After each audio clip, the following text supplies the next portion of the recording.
وان دبال دقايا يا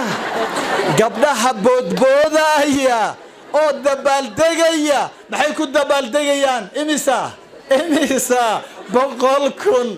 gabdhaheena baryada ka baxaysa mid baa dhahaysa wallahi hadaan isqaawin lahaa malyan baan gaari lahaa ma xijaabka la igu nacaya war boqol ii gaarsiina alla waxaas ku yaale wallahi horta ilaahay ha idin barakeeyo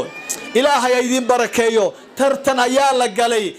si allaali sidii lagu heli lahaa fiyus dadkeena waa fiyus raadis idaylkood eega ilaahay baan ku dhaariyay gabdhaheena raalina iga ahaad aadan idin jecelahay inaan idin canaantana waan jecelahay ilaahayna ha idin soo anagoo dhan hayna wada hanuuniyo gabdhaheena waxyaabaha aan aad ka runtii u nacnay hooyooyinka